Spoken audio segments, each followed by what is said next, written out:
The Federal Executive Council FEC has moved swiftly to avert disruption in Nigeria's health sector while also sanctioning massive infrastructure investments in aviation, health and electricity under the renewed Hope agenda.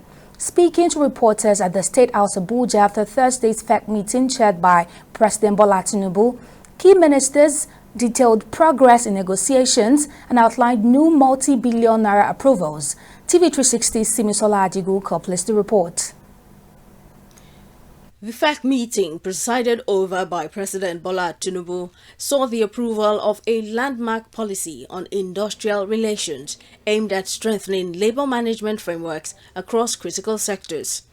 Speaking to newsmen after the meeting, the Coordinating Minister of Health and Social Welfare, Ali Pate, outlined key steps taken to avert a nationwide strike by nurses, including the withdrawal of a controversial circular and the adoption of a centralized posting system for nurses and midwives. While announcing FEC's approval for major oncology infrastructure upgrades at the University College Hospital Ibadan, the minister highlights the recent commissioning of new cancer treatment centers in Katsina, Enugu and Edo states.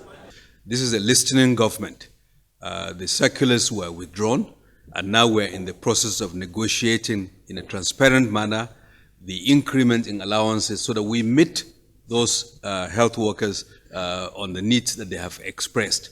And we are currently also in active dialogue with the key professional associations. FEC approved the full business case for upgrade of the existing oncology center at University College Hospital in Ibadan.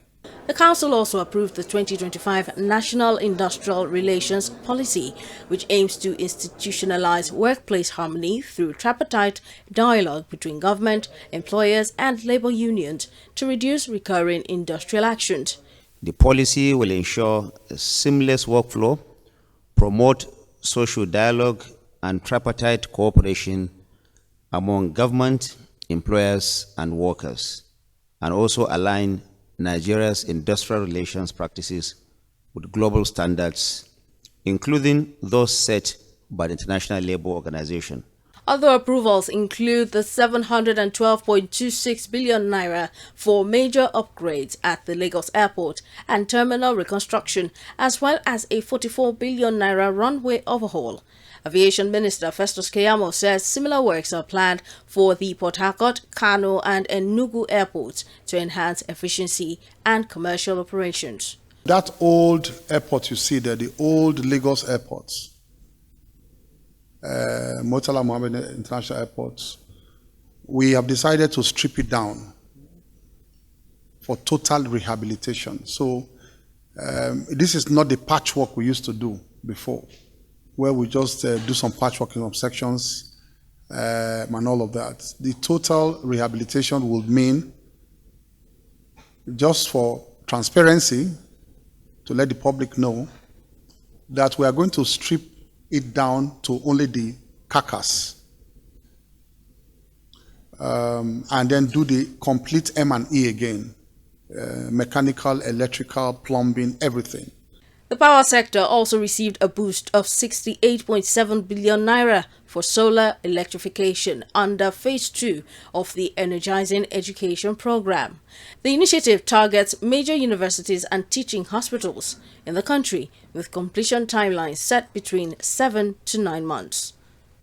For the Rural Electrification Agency, which is targeted at relieving our educational institutions and teaching hospitals of the burden of huge energy costs being social institutions, while also providing reliable and good quality electricity across our higher institutions of learning and tertiary teaching hospitals. On infrastructure, Works Minister Dave Umahi reaffirms that no region in the country is excluded in President Tinubu's infrastructure drive, with key roadworks and bridges, each above 10 billion naira, underway nationwide. The Abuja-Kano, there are two lots. The first lot is 118 kilometers, 256 billion. 75 billion was already paid by Mr. President, 30%. and work is going on. We've done over 30% of that section 1. Section 2 is 164 kilometers. That is 502 billion. And Mr. President has just released 30%. Fortunate incident that happened at Kefi flyover. I visited there. We lost 3 lives there. We've, settled with the families. There are no pressing charges. It's very unfortunate. And we have started the reconstruction of the bridge. One carriageway has been closed down, to traffic. The council has also taken a decisive step to protect critical infrastructure by directing the drafting of an executive order to ban sand dredging within a 10-kilometer radius of federal bridges in Lagos.